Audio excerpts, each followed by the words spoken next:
अस्सलाम वालेकुम दोस्तों, कैसे हैं आप सब। आज मैं आपको बताऊंगा कि परिंदों को मुंह खोल के जो सांस लेते हैं परिंदे, क्या वो इन्फेक्शन है, क्या वो जरासीम की वजह से हो रहा है या मुंह में जो है कैंकर आ चुके हैं। ठीक है, ये अलग अलग डिसीजन होते हैं, अलग अलग सिनेरियो होते हैं और अलग अलग कुछ ऐसी निशानियाँ होती हैं जिसकी वजह से हम पता कर सकते हैं कि लवबर्ड के मुँह में जरासीम है या पिजन्स के मुंह में जरासीम है। यानी जावा हो, फिंचीज़ हो, कॉकटेल हो, बजीज़ हो, जितने भी पैरट्स हैं, अगर उनके वो मुंह खोल के सांस ले रहे हैं, ठीक है, तो उसके क्या वजूहात हैं जिसकी वजह से मुंह खोल के क्यों सांस ले रहा है और इसमें क्या निशानियां हैं जिसकी वजह से हमें पता चलेगा कि इसमें जरासीम हो चुके हैं या जरासीम नहीं हुए हैं, या उनका जो मुंह खोलने की वजह से या कोई और वजह है जैसे डाइजेस्टिव सिस्टम सही ना होना, उबाक लेना, उबाकियाँ आना।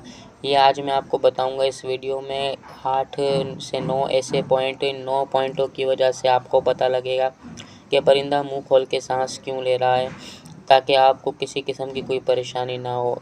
तो पहला जो पॉइंट है वो है यानी पानी ज़्यादा से ज़्यादा पीना। यानी बर्ड्स जो है पानी ज़्यादा से ज़्यादा पिएगा। अगर उसके मुंह में जरासीम होंगे या कैंकर होंगे या उसके पोटे में किसी भी किस्म का कोई बैक्टीरिया होगा तो जो है वो पानी ज़्यादा से ज़्यादा पिएगा। अब चलते हैं दूसरे पॉइंट की तरफ। दूसरा पॉइंट है दाना कम खाना। यानी सॉफ्ट फूड हो गया, दाना हो गया, बॉयल हो गया या लूसन हो गया या मेथी हो गया, वो कम से कम खाएगा। क्यों? क्योंकि उसके मुंह में या पोटे में किसी भी किस्म के कोई जरासीम होंगे, कोई कैंकर होंगे, वो उसे खाने नहीं देंगे। या बाज़ औक़ात ऐसा होगा वो इतना ज़्यादा खाएगा कि उसके जो जरासीम है वही सारा खाना खा जाएंगे पोटे के अंदर, तो उसे सुस्त भी कर देंगे और बीमार भी कर देंगे। अब चलते हैं तीसरे पॉइंट की तरफ, जो कि है मुंह बार बार खोलना केज, बर्तन वगैरह के साथ। यानी जो बर्तन हैं, जो केजेस हैं, उनकी जो जालियां हैं, उनके साथ बैठ के उनके साथ जो है अपने मुंह को रगड़ना और ख़ारिश का इजहार करना, तो इसका मतलब यही होता है कि उनके मुंह में जरासीम है। अब चलते हैं चौथे पॉइंट की तरफ। चौथा पॉइंट है मुंह खोल के सांस लेना। देखें, परिंदे मुंह दो तरीके से खोलता है। एक मुंह खोलता है कि उबाकियों लेने के लिए और दूसरा खोलता है सांस की तकलीफ़ की वजह से। जो सांस की तकलीफ़ अगर वो है उससे, तो समझ लो उसके मुंह में जरासीम हो चुके हैं। अब चलते हैं पाँचवें पॉइंट की तरफ। यानी अगर बीमार पड़ जाना, यानी परिंदा अगर बीमार पड़ जाता है, चाहे वो पिजन हो या कॉकटेल हो, तो समझ लो वो बीमार हो चुका है। या तो उसके मुंह में कोई जरासीम वगैरह है जिसकी वजह से वो सही तरह से खा नहीं रहा और जरासीम और जो है वीक होता जा रहा है। ठीक है, ये भी एक ऐसी वजूहात है जो कि हमें काफ़ी गौर करना चाहिए। अब चलते हैं छठे पॉइंट की तरफ।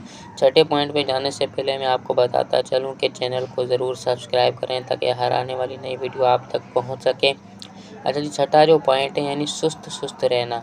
यानी फीमेल से मेल का अलग होना या मेल से फीमेल का अलग होना, अलग अलग रहना और अलग अलग ही खाना खाना और अलग अलग ही बैठना और बॉक्स के अंदर भी ना जाना, चाहे वो फीमेल हो या मेल हो, तो समझ लो वो काफ़ी सुस्त रहना। ये भी एक ऐसी निशानी है जैसे उसके मुंह में जरासीम का पता लगता है। अब चलते हैं सातवें पॉइंट की तरफ। सातवां पॉइंट है अपने केजेस में साथी से दूर रहना। यानी जो उनका मेल और फीमेल है वो आपस में मीटिंग नहीं करेंगे। ये भी एक ऐसी वजूहत है जिसकी वजह से परिंदा स्ट्रेस में आता है। यानी परिंदा जब स्ट्रेस में होगा तो ज़ाहिर सी बात है मीटिंग नहीं कर पाएगा और स्ट्रेस आएगा ऐसी बीमारी से जो कि जिनको वो हल नहीं कर सकते और ना ही हम पहचानने में काफ़ी देर कर देते हैं। अब चलते हैं आठवें पॉइंट की तरफ। आठवां पॉइंट है किसी भी किस्म का कोई रिस्पॉन्स ना देना। खाने की सूरत में, पीने की सूरत में, मेडिसिन की सूरत में, या जिस तरीके से अगर आपके पास कोई हैंड टेम्पर्ड है वो आपको रिस्पॉन्स नहीं दे रहा और काटने के लिए दौड़ रहा है, तो इसका मतलब यही है कि उसके मुंह में जरासीम हो चुके हैं।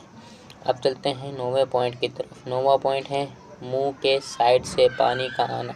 यानी जो उनकी चोंच होती है उनकी साइड से जो है पानी का आना, ये भी ऐसी निशानी है जो कि हमें ज़ाहिर करती है कि इनके मुंह में जरासीम हो चुके हैं या किसी किस्म का कोई बैक्टीरिया है जो कि पोटे में जस कर रहा है। अब ये मैंने आपको 9 पॉइंट ऐसे बताए थे और इससे कैसे बचा जाए और कैसे इससे बचना चाहिए और क्या क्या साइड इफ़ेक्ट्स हैं और कैसे हम इन चीज़ों का इलाज कर सकते हैं, इस पर मैं इंशाल्लाह मुकम्मल अगली वीडियो के साथ हाजिर होऊंगा।